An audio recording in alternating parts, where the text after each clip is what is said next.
Well, hello, everybody. Once again, my name is Matt Klowskowski, and I am here with a person with an equally as cool first name, Matt Suess. How you doing, Matt? Good. How are you doing, Matt? I'm doing very good. We should probably not call each other our names anymore because it'll. I know it is a little weird. You know, it's as you know, it is a very, very common name. You know, you stand there in a crowd, someone yells Matt, and 30 people look over. Oh yeah. And I don't know about you, but growing up, I went to a small grade school, and so all through grade school, you know, my classes were about 30 people in size, and all through grade school, I always had another 2 to 3 Matts in my class. And you look around, we look about the same age, so I'm gonna guess you probably had the same. You know, I didn't have many Matts. No. I had one other one who was a good friend of mine, but that was it. Just one other one. Anyway, we're not here to talk about our names. So, even though it is so cool. Matt is a landscape fine art photographer based out of Bozeman and Tempe, was it? Scottsdale, close. Scottsdale. Yep. But I'll turn it over to you. Just tell us a little bit about what you do, Matt. Yeah, well, I used to be a photojournalist, and I started my professional career in 1990, and I was a photojournalist for 17 years, and then in 2006, I moved out west to Arizona and changed over to become a full-time landscape photographer and workshop teacher, and I've been doing that ever since. Cool. And you do workshops all over, right? Yeah, pretty much in the West here, so the Tetons, Zion, Santa Fe, Arizona. Awesome. And looking at a couple spots in Bozeman for next year. I'm jealous. I love all those places. So, well, Florida isn't too bad. You know, we have our beaches. You do. And bugs. What's that? And bugs. And bugs, yes. If you want to do insect photography, this is a great place. All right, man. Well, I will jump right in to our interview questions here. All right. So the question is, fast forward 5 years, and what do you think may or will have changed in post-production? And the reason why I asked this question is it actually came up in another interview that I did where we talked about camera raw, and we talked about how camera raw was you know, like years ago, 5, 6, 7, 8 years ago, raw JPEG was such a big discussion because camera raw was horrible. It was not a dialogue or an area you wanted to be in, and that's changed so much. You know, it's like go raw because it's just camera raw and Lightroom are so there's so many options inside of there. Capture One, there's a lot of options. So that's why I asked the question: is so much has changed in 5 years. Any thoughts on what you'd see 5 years from now? Yeah, you know, I see things continuing to evolve and get better. You know, for one thing, mobile is definitely a thing of the future. I'm still not sold on mobile yet because, you know, even though you can do some editing and things like that on an iPad, I mean, I still love my computer and my Wacom tablet. And, you know, so I love using the Snapseed app on my iPhone and on the iPad, you know, for those photos, for my iPhone photos. But any of my real work, it's still with the computer. But I do know mobile, you know, is constantly changing, and it is the future. And, you know, for a lot of people, it is very important in their workflow. So I see that getting better, and, you know, especially with the cloud services. It's just that the cell phone companies got to, you know, get these unlimited data plans because that's going to be hogging up a lot of data. Yeah. But then I also see things getting better with, you know, shadow and highlight detail recovery in, you know, with the raw format, getting more out of the cameras. I'm shooting now with I used to shoot with Canon, and I'm now with the Sony A7R. And I'm just amazed at the dynamic. Well, I don't have the A7R II yet, but the A7R, and I'm just amazed at the dynamic range in that. And it's getting to be where I use Capture One Pro for my main raw processing, and that has so much highlight and shadow recovery that you can get out of it that I rarely bracket my photos anymore. So I actually see the HDR software and HDR processes starting to vanish in the future as these sensors start picking up more dynamic range, and you're able to get more highlight and shadow recovery out of just a single exposure. You know what, man? We have more in common than our name, because I tell people very, very similar things to what you do, and my process is very, very similar to that. So it's good to hear I'm not alone. Yeah. And I could not agree with you more. All right, so your post-processing feelings, especially as landscape and fine art. You know, are you of the anything goes camp, or are you of the, you know, I've got limits? And, you know, I'd say landscape fine art, anything goes. Like you'll replace a sky. Will you add a reflection, or are you like, you know, you want to try to keep the scene as close to as it was? Yeah, I mean, this is a great question, and a real interesting topic too, because my thoughts on this have really changed and actually gone a whole 180 degrees based on my photojournalism career. Perfect segue too. Yeah, couldn't do anything to a photo back then. I mean, and back then, even now, you know, outside of just basic tonal adjustments and white balance settings, you know, that you're pretty much limited to and cropping. You know, that's the extent that you can do if you're a photojournalist or if you're a, you know, documentary photographer. And once I left that career behind and started, you know, really going into where my passion was with the, whoa, sorry about that. That fell over. We lost the camera. We lost the camera. I hit my desk many times. Didn't mean to knock you over with that story there. I'd love to say I'll edit that out, but chances are I won't. Anyway, all right. But yeah, photojournalism, and there's not much you can do. I totally agree. Yeah, yeah. And so once I started going into the landscape photography, you know, for a while I was really, you know, outside of increasing the saturation and, you know, doing a little bit here, you know, removing some cans that were in the scene or something like that, I was still really restricted by my past and what I thought was right. And it's taken me a number of years to really sort of free myself up and realize that, you know, a camera photography is an art form just like any other art form. And you shouldn't have to put limits. I mean, the software, there's no limits in the software now. I mean, you can do anything at all in the software. So why should you limit yourself in the post-processing if you're not a documentary photographer? You know, it'd be like driving, you know, having a 6-speed car and only using first and second gear. Yeah. You know, so the thing that really hit home for me, and it was a couple years ago, I was out photographing the aspens changing color in Santa Fe, and it was early. It was late September, so there's only about 20% of them, the leaves, that had changed to yellow, and everything else was green. And there was a plein air painting group that was out there. And I walked over and I was looking at all the easels of the painters. Every single easel, they had just an easel full of yellow leaves. You know, they didn't see the green. You know, they saw them, but they were painting it in all yellow. And I was like thinking, I was like, you know, why? You know, I could do that in my software. I could change the leaves from green to yellow. You know, why not? Yeah. And so that's a great way. That's a great way of putting it. Yeah, and it's really freed me up. You know, both, you know, out in the field and in the post-processing.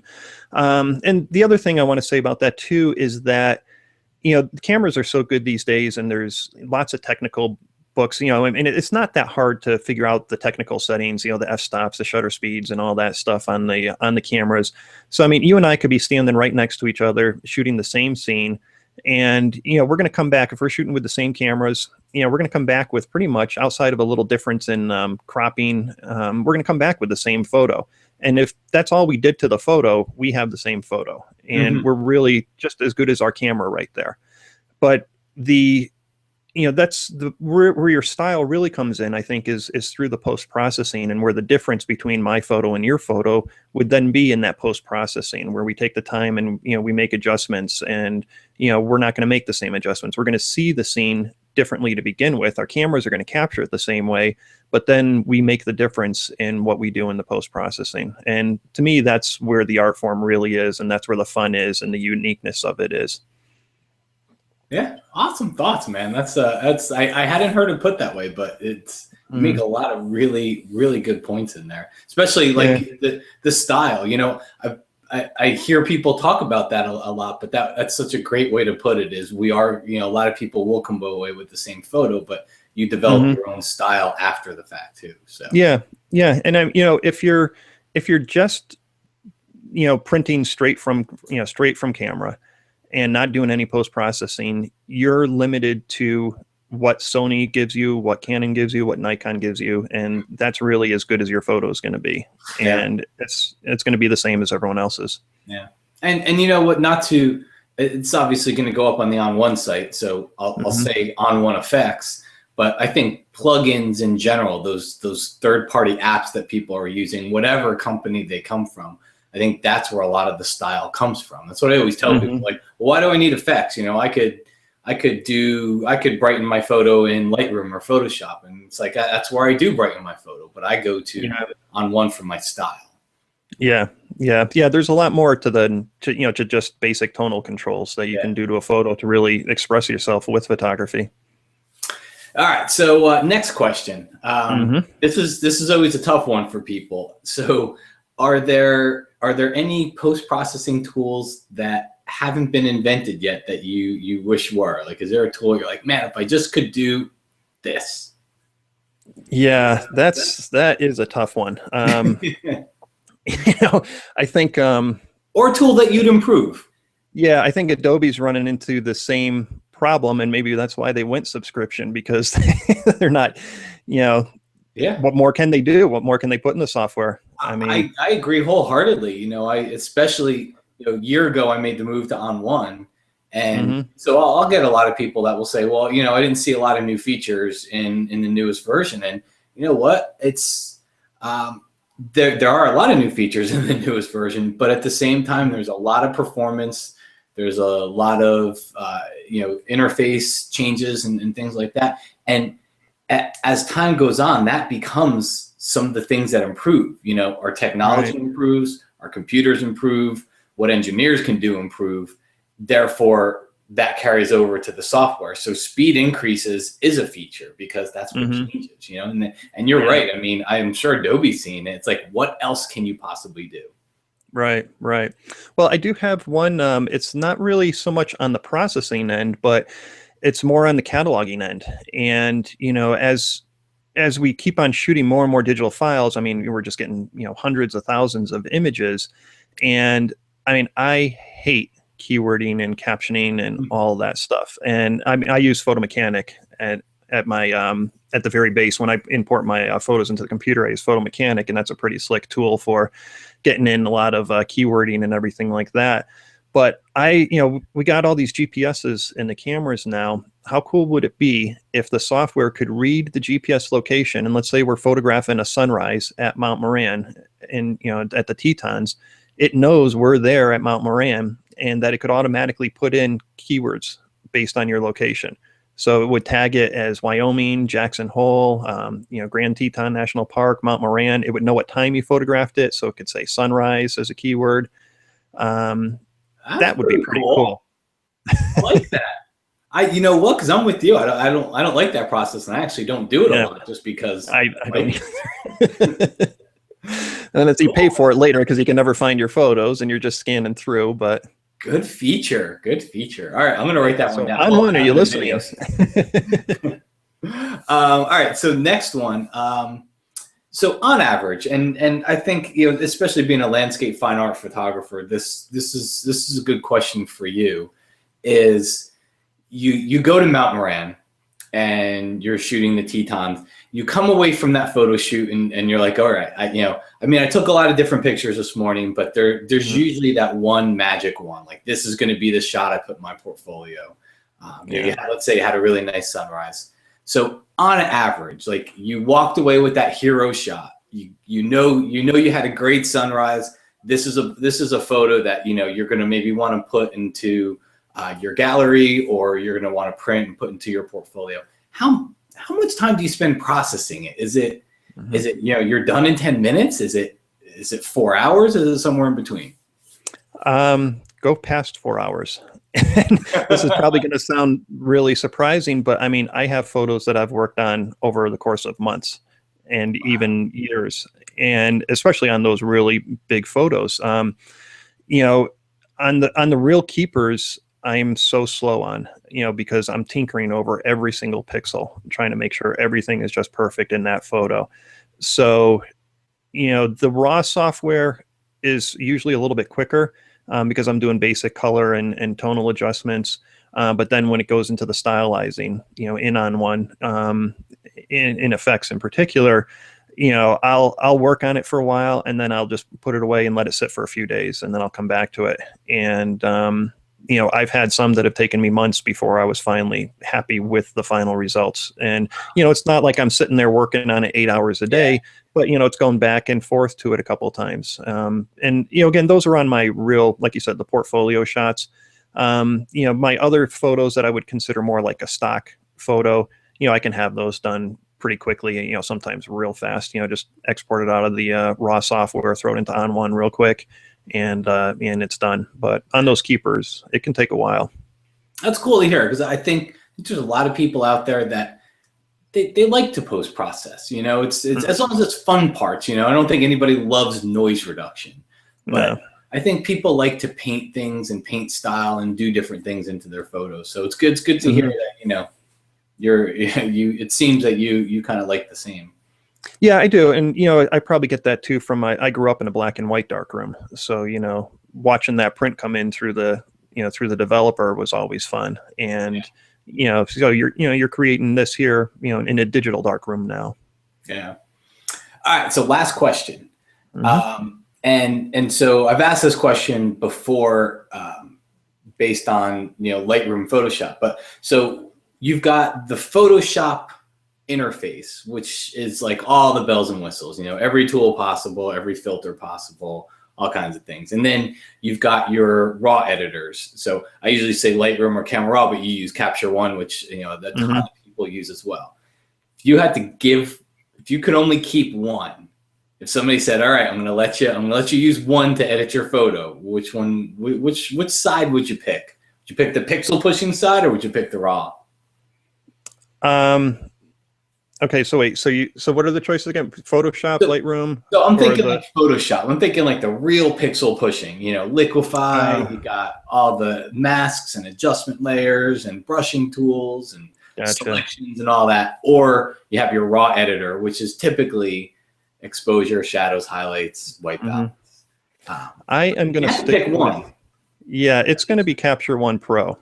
Because I even get the best of all the worlds, because I can work in layers in Capture One Pro on a raw file, and I can make selective adjustments on it. And the color, adjusting color on that is just amazing. They have some really cool tools for adjusting the color. Nope, so, that makes sense, and that it almost refers back to the question that I asked earlier, which we talked about what's changed, because I think 5, 6, 7 years ago that answer would have been different for a lot of people. But I think you're not alone in the raw editor being the program that people would choose, because they're so powerful now. Yeah. So I think there's a lot to be said for that.